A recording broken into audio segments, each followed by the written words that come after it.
नमस्कार मित्रांनो.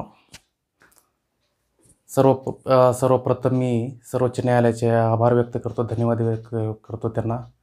त्यांनी कमिटी नेमलेली आहे आणि सुझाव मागितलेला आहे. मी एक दिवशी असंच पेपर वाचत असताना मला एक ठिकाणी सुझाव दिसले की शेतकरी कायद्याबद्दल तुम्हाला काहीतरी सूचना काय असतील तर त्या कळवा असं दिसलेलं आहे. त्याच्याबद्दल मी थोडक्यात सांगणार आहे. सगळ्यात पहिलं अगोदर त्या ABCDE असे दिलेले आहेत. सगळ्यात महत्त्वाचं, सुझाव जरी इंग्लिशमध्ये हिंदीमध्ये मागितलेले असतील तरी मी हे मराठीमध्येच फक्त हे करत आहे. कारण मला मराठीत व्यवस्थित बोलता येईल, मला व्यवस्थित सांगता येईल हा उद्देश. आणि एवढ्या मोठ्या भारत देशामध्ये त्यांना मराठीचं हिंदी इंग्लिश ट्रान्सलेशन करू शकतील किंवा त्या समितीवर एक मराठी आहेत असं वाटतं मला तरी. जे आता 3 सदस्य आहेत त्यापैकी जरी नसतील तरी भारत देशातल्या एवढ्या देशामधून मराठी सांगू शकतील. मुद्द्यावर येतो मी. सर्वप्रथम हा जो कायदा आहे 23 पानी कायदा आहे असं म्हणतात. म्हणजे ऐकून आहे, बातम्यामध्ये ऐकून आहे. आजपर्यंत कुठल्याच बातम्यामध्ये 23 पानी कायदा आलेला नाही किंवा पेपर आलेला नाही. सर्वप्रथम 23 पानी कायदा हा महाराष्ट्रामध्ये मराठी भाषेत, हिंदी पट्ट्यामध्ये हिंदी भाषेत आणि ज्या भाषेत कन्नड, तमिळ, तेलुगू जे काही असतील प्रादेशिक भाषेमध्ये प्रादेशिक पेपरला आणि एकाच पेपरला न देता बहुतेक जास्तीत जास्त पेपरला हा कायदा आधी प्रसिद्ध केला पाहिजे. पहिलं तर कायदाच कळलेला नाही. शेतकरी आंदोलन का करतात हे कळलेलं नाही, बऱ्याच ठिकाणी बऱ्याच वेळा कळलेलं नाही. त्यामुळे हा कळत नाही. आणि व्हॉट्सअपवर सरकारच्या बाजूने आणि विरोधामध्ये 2 प्रकारचे असे मेसेज फिरतात.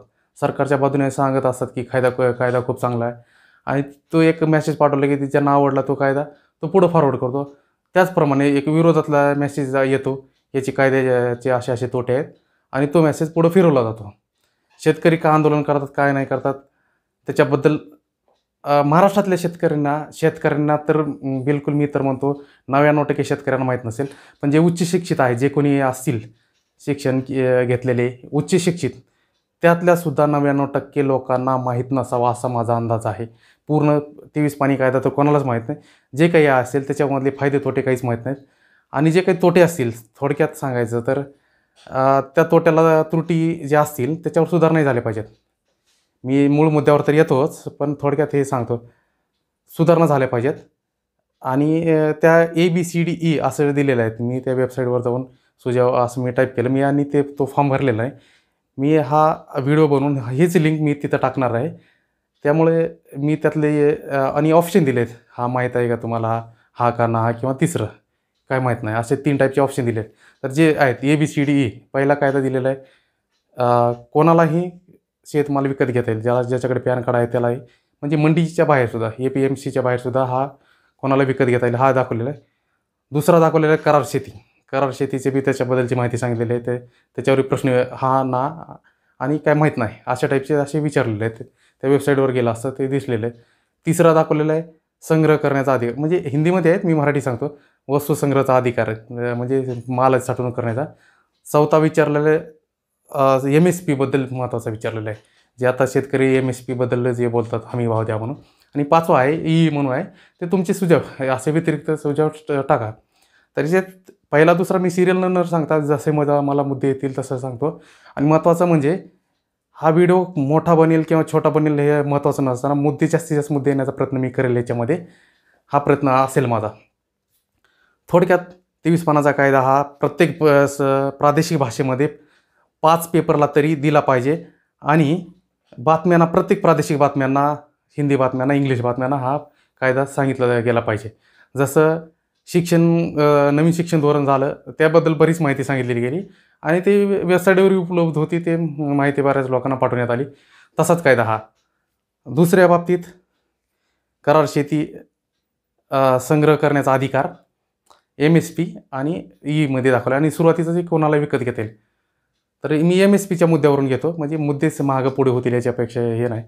जसं थोडक्यात आता दुधाला शेतकऱ्याकडून फिक्स काहीतरी भाव घेतलेला असं, जे दूध संघ असतील, दूध डेअऱ्या जे असतील, शेतकऱ्यांना काहीतरी 20-25 रुपये, 30 रुपये, 35 रुपयापर्यंत देतात. ते जसे त्या फॅटवर डिपेंड असेल त्यानुसार देतात. तसंच दूध जसं घेतलं, एक तर दुधाला फिक्स भाव दिलेला आहे त्यांनी, काही कावना दिलेला आहे भाव. किती परवडतं तो भाग नंतरचा झाला, त्याचे किती वाढ व्हायला पाहिजे तो नंतरचा भाग झाला. नंतर दूध विकत घेतल्याच्या नंतर जे दूध विकतात जे डेअऱ्या दूध विकतात, जे किंवा अमूल असेल, चितळे दूध असेल, कात्रज दूध असेल, जे काही वेगवेगळ्या प्रकारचे जे दूध दूध असेल ते जे विकतात त्याचे फिक्स भाव आहेत. शेवट ₹55, ₹60 असे भाव लावलेले आहेत. म्हणजे जर तुम्ही शेतकऱ्याकडून काही एखादा माल घेत असाल, शेतकऱ्यांना एक फिक्स भाव द्या. शेतकऱ्यांना एक फिक्स भाव दिला पाहिजे, MSPनुसार दिला पाहिजे भाव.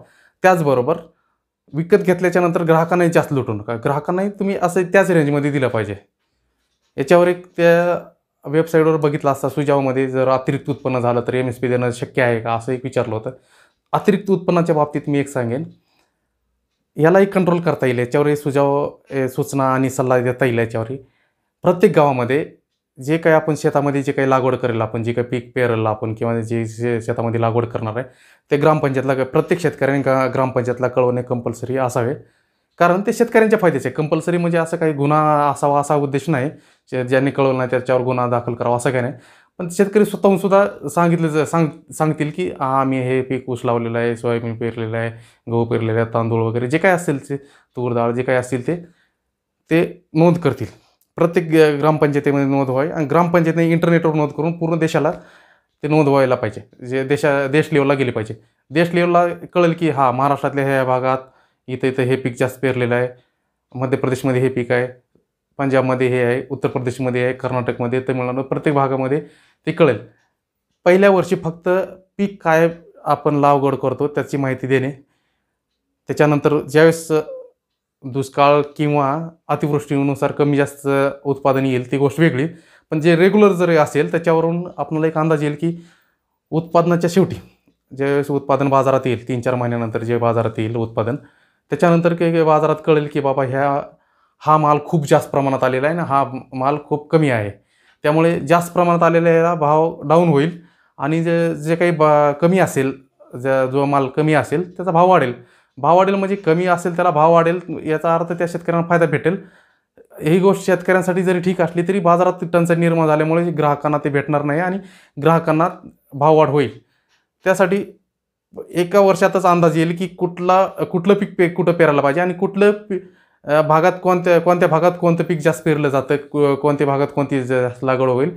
त्याच्यावरून अंदाज येईल की ह्या भागात हे स्पेशल ह्यासाठीच आहे भाग, तर ह्या भागात हेच पेरलं पाहिजे, हेच केलं पाहिजे. दुसऱ्या भागात ते, आणि इकडं जर लागवड केली असेल तर दुसऱ्या भागात तुम्ही दुसरं पीक लावा. तुम्ही आत्ता सध्या MSPच्या भावाने पंजाब आणि हरियाणामध्ये जास्तीत जास्त 95-97% MSPच्या दराने खरेदी केली जाते, असं पेपरवर, न्यूजवर आणि वेबसाईटवर वगैरे माहिती मिळाली आहे. त्यामुळे त्यांचं एक MSP जाईल अशी भीती आहे. जर खुल्या भावाने जर हे विकलं झालं, MSPच्या बाहेर विकलं गेलं, तर त्यांना एक भीती आहे की हे लोक MSP देणार नाहीत. सरकार म्हणतं MSPपेक्षा जास्त दराने भेटेल. जास्त दराने भेटत असेल तर शेतकऱ्यांचं म्हणणं की जास्त दराने भेटत तर MSP एक फिक्स करा ना. मग MSP फिक्स करा, त्यापेक्षा जास्त घेतील. आणि आमच्याकडून कोण विकत घेते हे महत्त्वाचं नाही आम्हाला. MSP APMC मंडीने घेतलं पाहिजे की कुठले बाहेरच्या व्यापाऱ्यांनी घेतलं पाहिजे किंवा एखादा कॉर्पोरेट असेल त्यांनी घेतलं पाहिजे, ते महत्त्वाचं नाही त्यांच्यासाठी. तर एक फिक्स भाव असावा असं म्हणणं आहे शेतकऱ्यांचं. आणि हे अतिरिक्त उत्पादन होत असेल तर पुढच्या वर्षी आपल्याला हे करता येईल की ह्या भागात हे अतिरिक्त नको. तर डिस्ट्रीब्युशन व्यवस्थित दरवर्षी जर आपण कळवलं हे पीक लागवड केली तर कुठल्या भागात काय लागवड जास्त आली त्याच्यानुसार आपल्याला डिस्ट्रीब्यूट करता येईल. देश लेवलच्या पातळीवर काही दिवस लागेल, 4-5 वर्षात व्यवस्थित सेट होईल असा एक अंदाज आहे याच्याबद्दल. आणि दुसरं, MSPच्या दराने खरेदी केलीच पाहिजे, कारण भारतातले 60%-70% जनता हे शेतीवर अवलंबून आहे. शेतीवर अवलंबून आहे म्हणजे तेवढी जनता जर त्यांना व्यवस्थित मालाला भाव भेटत नसेल त्यांच्या, तर तेवढी जनता एक आर्थिक स्तर त्यांचा कमी असेल. त्यातले समजा मोठे शेतकरी वेगळे समजू आपण, पण बहुतेक शेतकरी अल्पभूधारक, कमी शेती असणारे किंवा मालाला व्यवस्थित भाव भेटत नसणारे शेतकरी, त्यांचं उत्पन्न कमी असतं. उत्पन्न कमी असल्यामुळे त्यांच्या मुलांना चांगलं शिक्षण देऊ शकत नाहीत, आरोग्य चांगलं राहू शकत नाही, त्यांच्या हौसमौस काहीच करू शकत नाही. ते त्यांचं जगायचं म्हणून जगतात, त्यांना खूप हालाखीमध्ये जगतात. तसाच प्रकार त्यांच्यावर डिपेंड असणारे गावातले जे मजूर वर्ग असतो तो.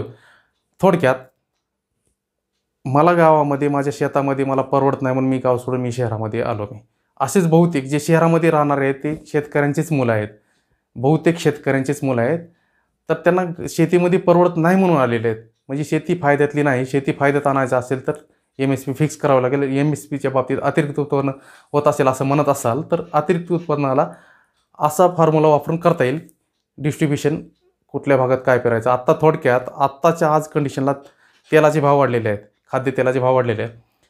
जिथं 1200 रुपयाला जे तेल डबा भेटत होता ते 1800 ते 2100 रुपयापर्यंत त्याचा रेट गेलेला आहे. म्हणजे 1.5 पटपेक्षा जास्त त्याचा भाव गेलेला आहे त्याचा.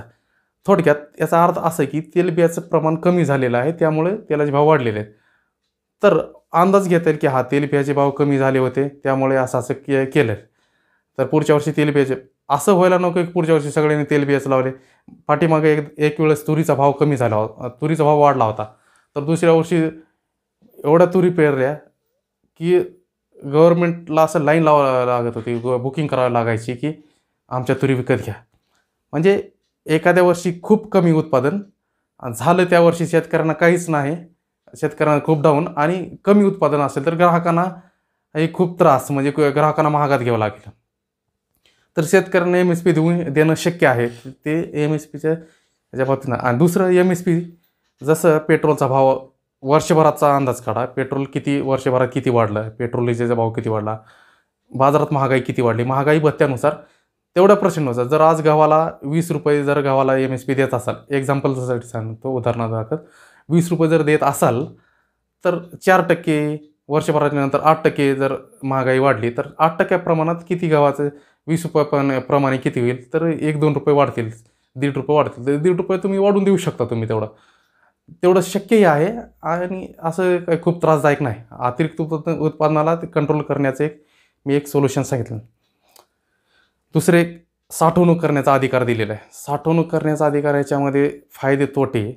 आता ह्याचे तर आपण तोट्याबद्दल सुझाव म्हणतो तर तोट्याबद्दल सांगू आपण. फायदे तर आहेतच त्याचे. फायदे म्हणजे साठवणूक, जो व्यापारी एखादा साठवणूक करून घेत असेल तर त्याच्यावर अतिरिक्त मालाचा तो काय त्याला फायदा करून घ्यायचा करू शकेल. पण या जुन्या आधीच्या ह्याच्याबद्दल शेतकऱ्याला एक MSP ठरल्याच्या नंतर ग्राहकांना एक फिक्स रेट राहावं, याच्या पुढं बाहेर केलं नाही पाहिजे. साठवणूक करण्याचा अधिकार जो दिलेला आहे त्याच्याबद्दल मी थोडक्यात सांगतो. साठवणूक करण्याचा अधिकार जर एखाद्या व्यापाऱ्याला, मोठा व्यापारी आहे, कॉर्पोरेटवाला कोणी उतरलेला आहे समजा, जर गव्हाचा भाव आता 20 रुपये चाललेला आहे, एक्झाम्पलसाठी उदाहरणासाठी सांगतो, 20 रुपये चाललेला आहे MSP, आणि प्रायव्हेटवाले जे मंडी आहे ते 20पेक्षा कमी दराने त्यांचा भाव गहू विकत घेतात. तर कॉर्पोरेटरवाला काय करेल, पहिल्या वर्षी 25 नाही देईल, दुसऱ्या वर्षी 25 नाही, तिसऱ्या वर्षी 25 नाही, 3-4 वर्षी जर 25 नाही देत तर पूर्ण भारतातले गहू विकत घेईल. गहू म्हणजे एक एक्झाम्पलसाठी सांगितलं, गहू म्हणजे डाळी जे काही असतील, अन्नधान्य जेवढे काही असेल ते विकत घेईल. आता त्यांनी उपलब्ध केले तेवढं, ते स्टोरेज क्षमता असं ठेवलेली आहे की आपले गहू जे होते असे सडून जात होते, त्यांची स्टोरेज क्षमता खूप चांगली आहे. कशा प्रकारचे स्टोरेज केलं पाहिजे त्याप्रमाणे त्यांनी स्टोरेज टँक बनवलेले. तर समजा 5-5 रुपये जरी जास्त दिले आणि विकत घेतले, शेतकऱ्यांना काय, जिथं भाव जास्त भेटेल तो विकेल तिथे. जर समजा शेतकऱ्याने त्या कॉर्पोरेटला विकला, मंडीला नेलाच नाही, मंडी 2-3 वर्षानंतर सतत चांगला भाव देत असतील कॉर्पोरेटवाले, मंडीपेक्षा जास्त भाव, मंडीने जेवढा दिला त्यापेक्षा जास्त भाव, सतत भाव जास्त दिले, आणि तर असं केलं तर मंडीवाले पूर्ण उठून जातील. उठून गेल्याच्यानंतर तो एकटाच मक्तेदार राहील. कारण मी एका पंजाबी मिलिटरीमॅनला विचारलं हे काय आंदोलन चालू आहे, तर त्यांनी मला हे असंच प्रत्यक्ष असं उदाहरण देऊन सांगितलं की सुरुवातीचे काही काळ त्यांनी चांगला भाव देतील आणि माल विकत घेतील, 2-3 वर्षे विकत घेतील. नंतर बाजारातल्या पूर्ण मंडी संपल्या तर नंतर मग 10 रुपये किलो काय 5 रुपये किलोच म्हणतील, 5 रुपयाने गहू देणार असतील तर दे, नाही तर नाही घेणार, डायरेक्ट ही भाषा वापरतील, असं त्याचं म्हणणं होतं. आणि ते मला खरंही वाटतं. याच्यावर काय सोल्युशन काढता येईल, गव्हर्नमेंटचं काही नियंत्रण असणार की नाही, त्यासाठी एक फिक्स MSP तर फिक्स असलीच पाहिजे. MSPच्या दराने घेतलं तर त्याला लिमिटेशन येईल. त्याचप्रमाणे ग्राहकालाही स्वस्त भेटावं यासाठी एक लिमिटेशन असावं. बाजारात MSP एवढा आहे 20 रुपये किलो, तर ग्राहकाला 40च्या पुढं तर गेलंच नाही पाहिजे. काहीतरी लिमिट असावं की त्याच्या पुढं गेलंच नाही पाहिजे. तर अतिरिक्त झालं तर काय, किंवा बाहेरच्या आंतरराष्ट्रीय बाजारापेक्षा जर आपला भाव कमी असेल तर, आपला भाव जास्त असेल तर काय व्यापारी विकतच घेणार नाही असे काही म्हणतात. तर असे असेल तर आज शेतकऱ्यांना तर किती देतात काय माहीत नाही, पण ग्राहकाला स्वस्तात गहू, ज्वारी, तांदूळ जे काही भेटतच नाही, याचा अर्थ ग्राहकांना महाग विकतात. ते फक्त त्यांचं वरचं जे कवर असतं त्याचे वेगळं लावलेलं असतं, गव्हावर नाव टाकलेलं असतं, त्यानुसार ते गव्हाचे भाव बदलतात. ते थोडक्यात त्यांना भाव भेटला पाहिजे, आणि असं होऊ नये ह्यासाठी गव्हर्नमेंटचं नियंत्रण काय असणार आहे. एक दुसरं असं, हे खूप पैसेवाले लोक आहेत, जे कोणी कॉर्पोरेटवाले जे असं म्हणतात, शेतकरी म्हणतात, आंदोलक म्हणतात, हे खूप पैसेवाले लोक आहेत. माझा एक असा अंदाज आहे, जे शहरामध्ये आता पूर्ण जर ह्यांच्या ताब्यात गेलं, पुढच्या काळामध्ये पूर्ण यांच्या ताब्यात गेलं, शहरामध्ये रस्त्याच्या कडेला भाजी विकणारे जे आहेत, पुढच्या काळामध्ये जर आत्ता कोथिंबीर बाहेर आपणाला स्वस्त झाली ज्यावेळेस शेतकऱ्याकडून तर ₹1 जाईल, पण ग्राहकाला ₹5 कोथिंबीर भेटते, कोथिंबीर मेथी वगैरे. पण कॉर्पोरेटच्या ताब्यात गेल्याच्या नंतर एक फिक्स खालचा रेट राहील असा की त्याच्या खाली ते जाणारच नाहीत. ₹20 म्हणजे ₹20च्या खाली जाणार. महाग झाला तर खूप महागच विकतील, त्याच्या खाली जाणार नाही. दुसरं, रस्त्यावर जे भाजी विकतात आत्ता जे लोक, आत्ता तर नियम आहे असा, आत्ता प्रेझेंट नियम आहे की रस्त्यावर भाजी विकायची नाही, फेरीवाले करायची नाही, अनधिकृत करायचं नाही, गाडी लावायची नाही. ते तर आता नियम आहेच. जर ह्यांच्या जर ताब्यात पूर्ण गेलं तर हे कॉर्पोरेशनवर नियंत्रण आणतील, महानगरपालिकेवर, पोलिसांवरही सांगतील की रस्त्यावर मला दिसलं नाही पाहिजे, हा भाजीवाला रस्त्यावर दिसला नाही पाहिजे. जर समजा रस्त्यावरचे भाजीवाले पूर्ण बंद झाले, एकतर रस्त्यावर जे भाजी विकून पोट भरणारे आहेत त्यांचा रोजगार तर गेला, ती गोष्ट तर वेगळीच, ती खूप मोठी समस्या, रोजगार जाईल, ती एक समस्या आहे. दुसरी, रस्ते फ्री दिसतील आपल्याला, देशाला खूप छान वाटेल, पण ग्राहकांना जे काही लिमिटमध्ये स्वस्तामध्ये भाजी भेटत होती ती भेटायची बंद होईल. ग्राहकांना पूर्णतः महागच घ्यावं लागेल. असं होणार नाही कशाहून, आणि याच्यावर नियंत्रण काय करता येईल, हे कमिटी काय विचार करेल याच्यावर. जर असं संग्रह करण्याचा अधिकार दिला आहे तर याच्यावर काय करता येईल.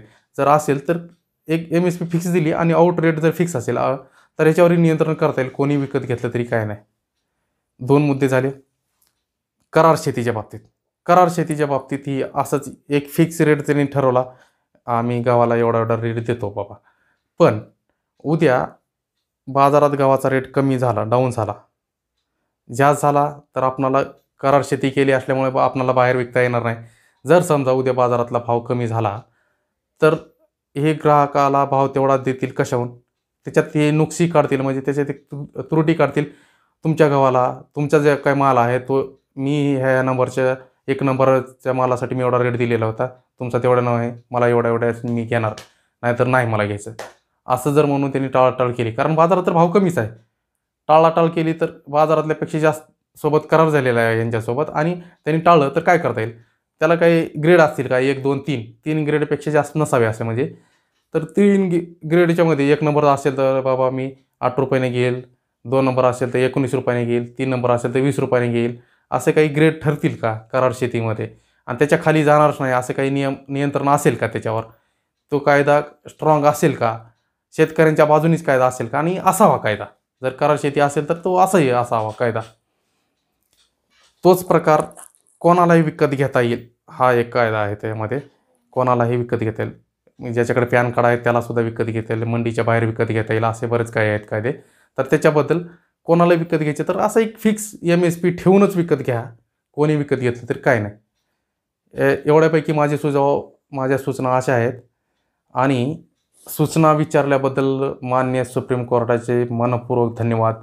अशाच सूचना तुम्ही इतर कायद्याबद्दलही सूचना खरंच विचाराव्यात, आणि भारत हा खूप चांगला देश बनावा, खरंच असं मनापासून वाटतं. कामगार कायद्यामध्ये सुद्धा अशाच खूप काही चुका आहेत, त्याबद्दल सूचना विचाराव्यात आणि त्याही सुधारणा कराव्यात.